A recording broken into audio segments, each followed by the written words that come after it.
ओम शांति। 4 तारीख की बाबा की मुरली।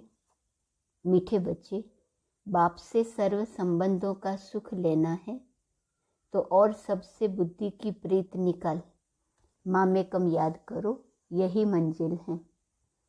प्रश्न, तुम बच्चे इस समय कौन सा अच्छा कर्म करते हो जिसके रिटर्न में साहूकार बन जाते हो? उत्तर, सबसे अच्छे से अच्छा कर्म है ज्ञान रत्नों का दान करना। यह अविनाशी ज्ञान खजाना ही ट्रांसफर हो 21 जन्मों के लिए विनाशी धन बन जाता है।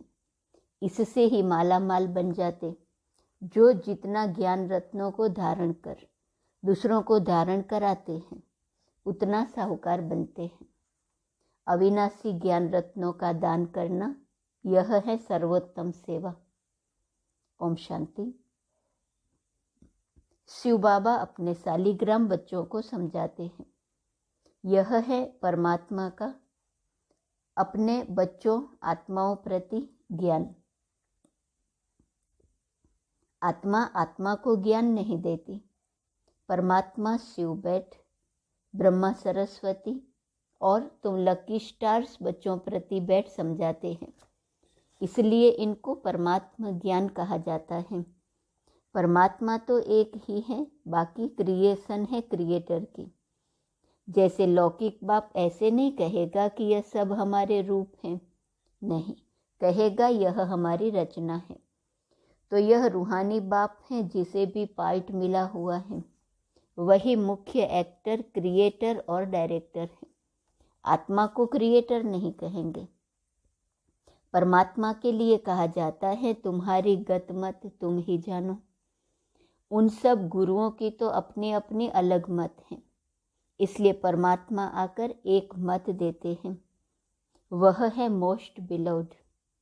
उस एक के साथ बुद्धि योग लगाना है और जिनके भी साथ तुम्हारी प्रीत है वह सब धोखा देने वाली है, इसलिए उन सब से बुद्धि निकालनी है। मैं तुमको सब संबंधों का सुख दूंगा, सिर्फ माँ में कम, यह है मंजिल। मैं सबका डियरेस्ट डैड अर्थात प्यारा पिता हूँ, टीचर भी हूँ, गुरु भी हूँ। तुम समझते हो उस द्वारा हमको जीवन मुक्ति मिलती है। यही अविनाशी ज्ञान खजाना है। यह खजाना ट्रांसफर हो फिर 21 जन्म के लिए विनाशी धन बन जाता है। 21 जन्म हम बहुत माला माल हो जाते हैं, राजाओं का राजा बनते हैं। इस अविनाशी धन का दान करना है। आगे तो विनाशी धन दान करते थे तो अल्पकाल क्षण भंगुर सुख दूसरे जन्म में मिलता था। कहा जाता है पास्ट जन्म में कुछ दान पुण्य किया है जिसका फल मिला है, वह फल एक जन्म का ही मिलता है। जन्म जन्मांतर की प्रारब्ध नहीं कहेंगे। हम जो अब करेंगे उसकी प्रारब्ध हमको जन्म जन्मांतर मिलेंगी। तो अब यह है अनेक जन्मों की बाजी। परमात्मा से बेहद का वर्षा लेना है। सबसे अच्छा कर्म है अविनाशी ज्ञान खजाना दान करना। जितना धारण कर औरों को कराएंगे उतना खुद भी साहूकार बनेंगे, औरों को भी बनाएंगे।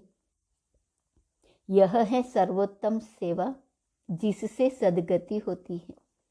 देवताओं की रस्म रिवाज देखो, कैसे संपूर्ण निर्विकारी अहिंसा परमो धर्म है। प्यूरिफिकेशन सतयुग त्रेता में ही रहती है। देवताएं ही बहिष्ठ में रहने वाले हैं, उन्हों को ही ऊंच गाते हैं। जो सूर्यवंशी सतयुग में बनते हैं वही संपूर्ण है, फिर थोड़ी खाद पड़ जाती है। अब तुम समझते हो देवताएं किस बहिष्ठ के निवासी हैं। वैकुंठ है वंडरफुल दुनिया, वहाँ दूसरे धर्म वाले जा नहीं सकेंगे।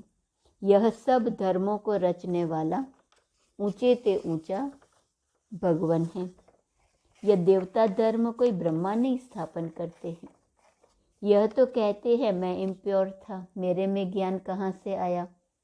और सब प्योर सोल्स ऊपर से आती हैं अपना धर्म स्थापन करने। यहाँ तो परमात्मा धर्म स्थापन करते हैं। जब इसमें आते हैं तब इनका नाम ब्रह्मा रखते हैं। कहा जाता है ब्रह्मा देवताय नमः, विष्णु देवताय नमः। अब प्रश्न उठता है कि इन देवताओं से मनुष्य सृष्टि रची गई क्या? नहीं। परमात्मा कहते हैं मैं जिस साधारण तन में आता हूँ उसका नाम ब्रह्मा पड़ता है। वह सूक्ष्म ब्रह्मा है। तो दो ब्रह्मा हो गए। इनका ब्रह्मा नाम रखा गया है क्योंकि कहते हैं साधारण तन में आता हूँ। ब्रह्मा के मुख कमल से ब्राह्मण रचता हूँ।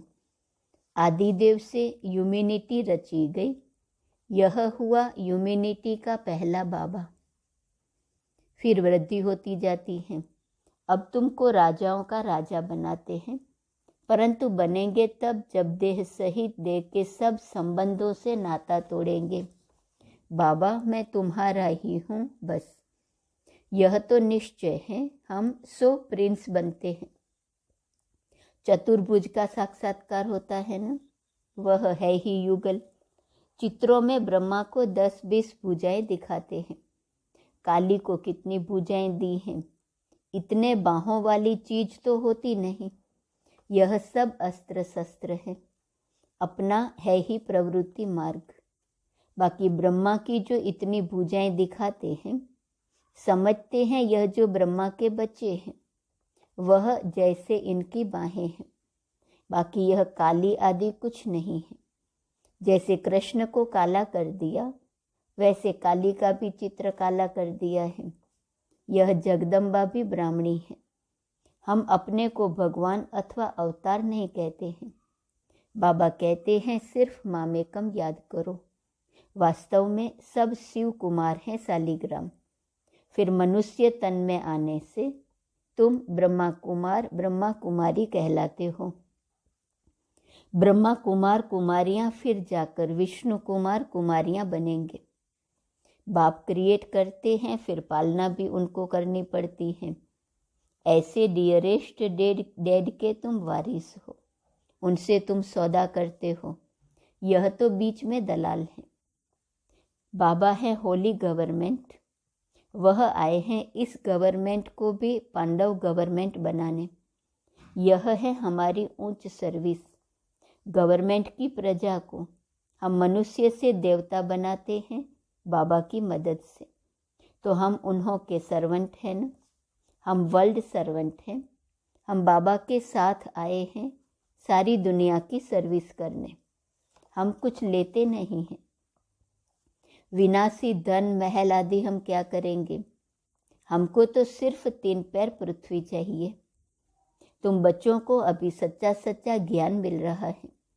शास्त्रों के ज्ञान को ज्ञान नहीं कहेंगे, वह भक्ति है।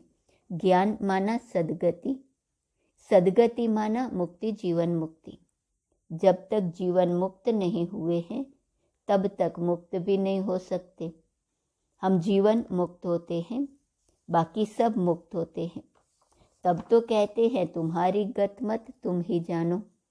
फिर इसमें भी सर्वव्यापी परमात्मा है यह बात नहीं रहती।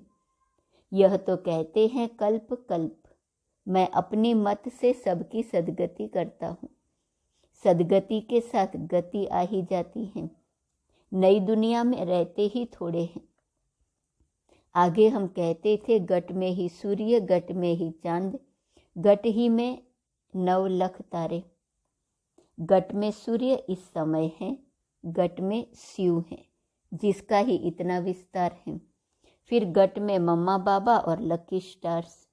विवेक भी कहता है सतयुग में जरूर थोड़ी संख्या होनी चाहिए, पीछे वृद्धि होती है। यह सब समझने की बातें हैं। जो जितना प्योर होगा उतनी धारणा होंगी। इम्प्योरिटी से धारणा कम होगी। Purity first.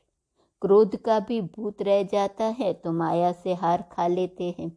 यह युद्ध है ना।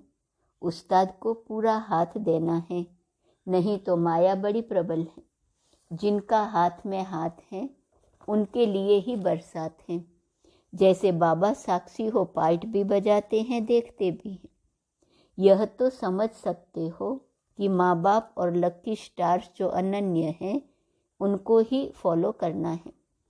यह तो समझाया है, मुरली पढ़ना कभी नहीं छोड़ना।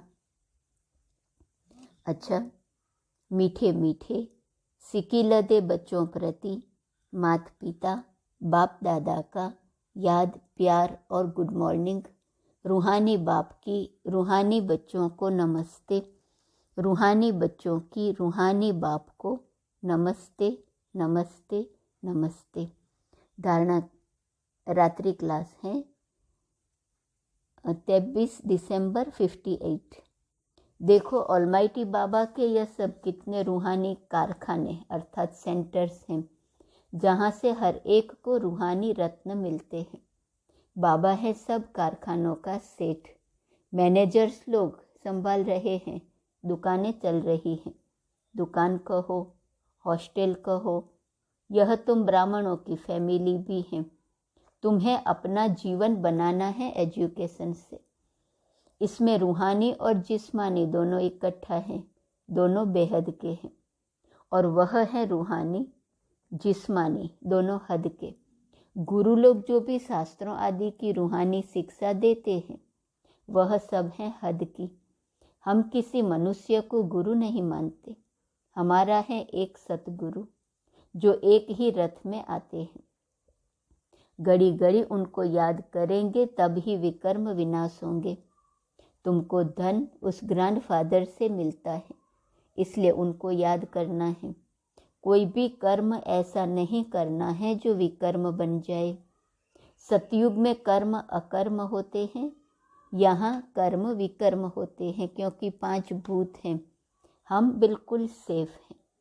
बाबा कहते हैं विकार दान में दे दो, फिर अगर वापस लिया तो नुकसान हो जाएगा। ऐसे मत समझना छिपा कर करेंगे तो पता थोड़े ही पड़ेगा। धर्मराज को तो पता पड़ेगा ना। इस समय ही बाबा को अंतर्यामी कहा जाता है। हर एक बच्चे का रजिस्टर वह देख सकते हैं। हम बच्चों के अंदर को जानने वाला है, इसलिए छिपाना नहीं चाहिए। ऐसे भी चिट्ठी लिखते हैं, बाबा हमारे से भूल हुई है, माफ़ करना। धर्मराज की दरबार में सजा नहीं देना। जैसे कि डायरेक्ट शिव बाबा को लिखते हैं, बाबा के नाम पर इस पोस्ट बॉक्स में चिट्ठी डाल देते हैं। भूल बताने से आधी सजा कम हो जाएंगी। यहाँ प्यूरिटी बहुत चाहिए। सर्वगुण संपन्न 16 कला संपन्न यहाँ बनना है। रिहर्सल यहाँ होंगी, फिर वहाँ प्रैक्टिकल पार्ट बजाना है। अपनी जांच करनी है, कोई विकर्म तो नहीं करते हैं। संकल्प तो बहुत आएंगे, माया बहुत परीक्षा लेंगी। डरना मत, बहुत नुकसान होंगे। धंधा नहीं चलेगा, टांग टूट जाएंगी, बीमार हो पड़ेंगे। कुछ भी हो जाए, बाबा का हाथ नहीं छोड़ना। अनेक प्रकार की परीक्षाएं आएंगी, पहले पहले बाबा के सामने आती हैं। इसलिए बाबा बताते हैं खबरदार रहना, पहलवान बनना है। देखो भारत में जितनी सबको छुट्टियां मिलती हैं इतनी और कहाँ नहीं मिलती, परंतु यहाँ हमको एक सेकंड भी छुट्टी नहीं मिलती, क्योंकि बाबा कहते हैं श्वासोश्वास याद में रहो, एक एक श्वास अमोलक है। तो वेस्ट कैसे कर सकते? जो वेस्ट करते हैं वह पद भ्रष्ट करते हैं। इस जन्म का एक एक श्वास मोस्ट वैल्यूएबल है। रात दिन बाबा की सर्विस में रहना चाहिए। तुम ऑलमाइटी बाबा के ऊपर आशिक हो या उनके रथ पर, या दोनों पर? जरूर दोनों का आशिक होना पड़े। बुद्धि में यह रहेगा कि वह इस रथ में है, उनके कारण तुम इस रथ पर आशिक हुए हो। शिव के मंदिर में भी बैल रखा हुआ है, वह भी पूजा जाता है। कितनी गुह्य बातें हैं जो रोज नहीं सुनते तो कोई कोई पॉइंट्स मिस कर देते हैं। रोज सुनने वाले कभी पॉइंट्स में फेल नहीं होंगे, मैनर्स भी अच्छे रहेंगे। बाबा की याद में बहुत प्रॉफिट है। फिर है बाबा की नॉलेज को याद करना। योग में भी प्रॉफिट, ज्ञान में भी प्रॉफिट। बाबा को याद करना, इसमें है मोस्ट प्रॉफिट। क्योंकि विकर्म विनाश होते हैं और पद भी ऊंच मिलता है। अच्छा, मीठे मीठे सिकिलदे बच्चों प्रति माता पिता बाप दादा का याद प्यार और गुड मॉर्निंग। रूहानी बाप की रूहानी बच्चों को गुड नाइट। धारणा के लिए मुख्य सार। पहली पॉइंट, श्वासोश्वास बाप को याद करना है। एक भी श्वास व्यर्थ नहीं गंवाना है। कोई भी कर्म ऐसा नहीं करना है जो विकर्म बन जाए। दूसरी पॉइंट, उस्ताद के हाथ में हाथ दे संपूर्ण पावन बनना है। कभी क्रोध के वशीभूत होकर माया से हार नहीं खानी है, पहलवान बनना है। वरदान, समर्थ स्थिति के आसन पर बैठ व्यर्थ और समर्थ का निर्णय करने वाले स्मृति स्वरूप भव। इस ज्ञान का एसेंस है स्मृति स्वरूप बनना। हर कार्य करने के पहले इस वरदान द्वारा समर्थ स्थिति के आसन पर बैठ निर्णय करो कि यह व्यर्थ है व समर्थ है। फिर कर्म में आओ। कर्म करने के बाद फिर चेक करो कि कर्म का आदि मध्य और अंत तीनों समर्थ रहा। यह समर्थ स्थिति का आसन ही हंस आसन है। इसकी विशेषता ही निर्णय शक्ति है। निर्णय शक्ति द्वारा सदा ही मर्यादा पुरुषोत्तम स्थिति में आगे बढ़ते जाएंगे। स्लोगन, अनेक प्रकार के मानसिक रोगों को दूर भगाने का साधन है साइलेंस की शक्ति।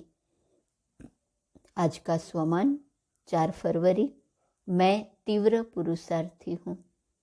पुरुषार्थ के स्पीड को ढीला करने वाली मुख्य बात है अपनी बीती हुई बातें या दूसरों की बीती हुई बातों को चिंतन में लाना और चित्त में रखना। इसलिए प्रतिज्ञा करो कि पुरानी बीती हुई बातों को कभी भी स्मृति में नहीं लाएंगे। बीती हुई बातें ऐसे महसूस हो जैसे बहुत पुरानी कोई जन्म की बात है, तब पुरुषार्थ की स्पीड तेज होंगी। अच्छा, ओम शांति।